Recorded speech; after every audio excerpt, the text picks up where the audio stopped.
ہم بستری میں یہ 5 کام حرام ہیں، لیکن لوگ یہ 5 کام بڑے شوق سے کرتے ہیں۔ وہ 5 کام کون کون سے ہیں جن کو کرنے سے انسان دائرہ اسلام سے نکل جاتا ہے؟ یہ 5 کام ایسے کام ہیں جن کے کرنے سے نکاح بھی ٹوٹ سکتا ہے۔ نبی کریم صلی اللہ علیہ وآلہ وسلم نے فرمایا، جو شخص یہ 5 کام کرے گا وہ بسم اللہ الرحمن الرحیم۔ السلام علیکم ورحمۃ اللہ وبرکاتہ۔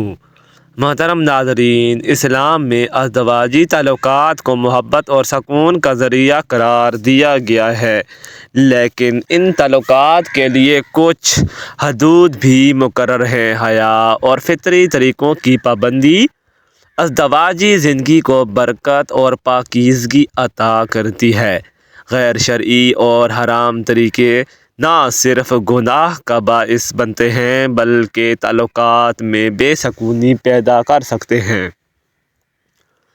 مسلمان جوڑوں کو چاہیے کہ وہ ان حدود کا احترام کریں اور اپنے رشتے کو اللہ کی رضا کے مطابق مضبوط بنائیں۔ ناظرین، خاوند اور بیوی سے متعلق کچھ معلومات آپ کے سامنے پیش کرنے جا رہا ہوں۔ تمام دوستوں سے گزارش ہے کہ میری ویڈیو کو مکمل دیکھیے گا۔ محترم اسلامی بھائیوں، آپ سے بیوی کے تعلقات میں کچھ ایسی ایمان ہیں جن کو ہم معمولی سمجھتے ہیں، جو شریعت میں سنگین جرم ہیں۔ کبھی کبھار لگتا ہے یہ بے حیائی کی باتیں ہیں، لیکن یہ بے حیائی کی بات نہیں ہے بلکہ یہ شریعت کا علم ہے۔ اگر ہم اس طرح کی باتیں اپنی خواہش کے مطابق کریں تو یہ بے حیائی ہے۔ نمبر 1، گناہ جس کو میاں بیوی کے تعلقات میں معمولی سمجھا جاتا ہے وہ یہ ہے کہ بیوی کا اپنے شوہر کو ہم بستری سے انکار کرنا، اپنے شوہر کو اپنے نزدیک آنے سے انکار کرنا۔ محترم بھائیوں، جامع صغیر میں یہ روایت ہے کہ آپ صلی اللہ علیہ وآلہ وسلم نے فرمایا، جب شوہر اپنی بیوی کو بلائے ہم بستری کے لیے تو عورت پر واجب ہے کہ وہ فوراً اپنے شوہر کی بات مان لے، ماں سوائے شرعی عذر کے۔ شرعی عذر کی وجہ سے بیوی انکار کر سکتی ہے، یعنی کوئی ایسی شرعی مجبوری مثلاً حیض، ماہواری وغیرہ ہو تو وہ الگ بات ہے، لیکن اگر شرعی عذر نہیں ہے تو آپ صلی اللہ علیہ وآلہ وسلم فرماتے ہیں کہ وہ عورت فوراً اپنے شوہر کی بات مان لے، خواہ وہ اونٹ کی سیٹ جس پر بیٹھ کر سواری کی جاتی ہے اس پر ہی کیوں نہ بیٹھا بلا رہا ہو۔ اس معاملے کو خواتین جو بیویاں ہیں اپنے شوہر کو حق دینا چاہتی ہیں وہ اس بات کو مد نظر رکھیں کہ جب اس معاملے میں کوتاہی ہوتی ہے تو انسان دوسری جگہ اپنی خواہش پورا کرنے کے لیے جاتا ہے اور یہ بات بھی بیوی برداشت نہیں کر سکتی۔ اس لیے شریعت نے اس معاملے کی اہمیت بیان کی ہے۔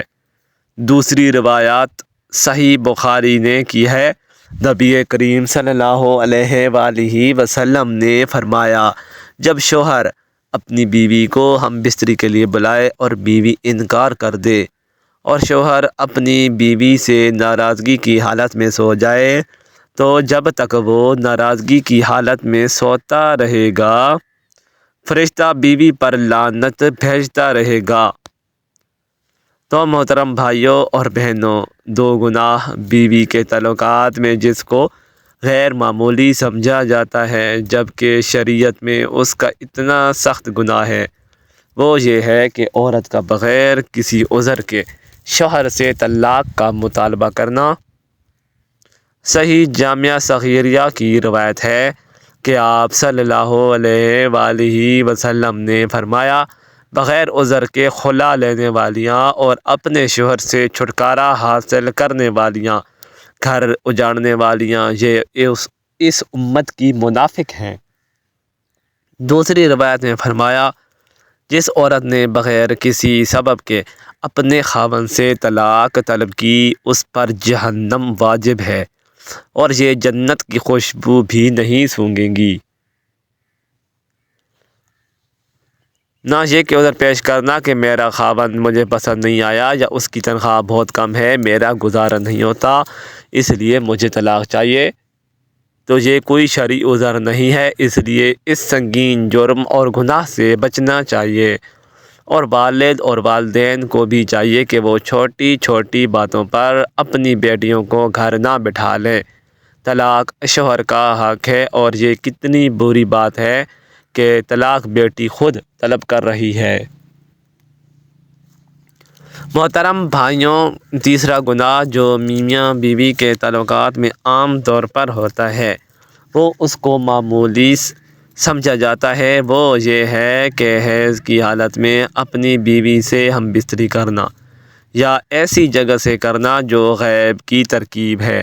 آپ صلی اللہ علیہ وآلہ وسلم نے فرمایا، یعنی جامعہ ترمذی کی یہ روایت ہے کہ جس نے حیض والی عورت سے ہم بستری کی یا عورت کے پیچھے جمع کیا تو وہ شریعت کا منکر ہے، اس لیے شریعت کا انکار کیا ہے۔ جس نے یہ عمل کیا اس کے لیے شریعت نے کفارے کا حکم دیا ہے، اور یہ بہت سنگین جرم ہے، لیکن اس کو لوگ سمجھ ہی نہیں پا رہے اور اس بات کو سیریز لینے کو تیار ہی نہیں کہ نکاح سے پہلے اس کے آداب اور ازدواجی زندگی سے متعلق سیکھا جائے۔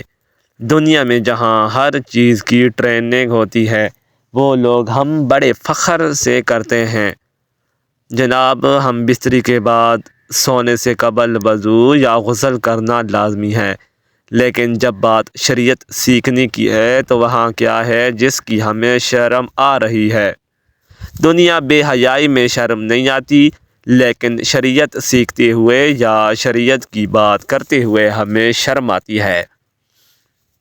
چوتھا گناہ میاں بیوی کے تعلقات میں جس کو معمولی سمجھا جاتا ہے، وہ یہ ہے کہ کسی غیر محرم عورت کے ساتھ اکیلے میں ملاقات کرنا یا کسی غیر محرم عورت سے ہاتھ ملانا، یہ بہت سخت گناہ ہے۔ پانچواں گناہ ہم بستری کے دوران قبلہ رو نہ رہیں، یہ احترام قبلہ کے خلاف ہے، لہذا اس کی طرف نہ منہ ہو نہ پشت۔ نبی کریم صلی اللہ علیہ وآلہ وسلم نے فرمایا، جامعہ ترمذی کی روایت میں ہے کہ جب کوئی آدمی کسی غیر محرم عورت کے ساتھ تنہائی میں ملتا ہے تو وہ دو نہیں ہوتے، تیسرا ان میں شیطان ہوتا ہے۔ اور آپ صلی اللہ علیہ وآلہ وسلم نے فرمایا، تم میں سے کسی شخص کے لیے کیل لے کر اپنے سر میں ٹھوک لینا زیادہ بہتر ہے، بجائے اس کے کہ وہ کسی غیر محرم عورت کو چھوئے۔ اور ہمارے ہاں یہ المیہ ہے کہ چھونا تو ایک معمولی بات ہے، یہاں تو پورا ہاتھ ملایا جاتا ہے۔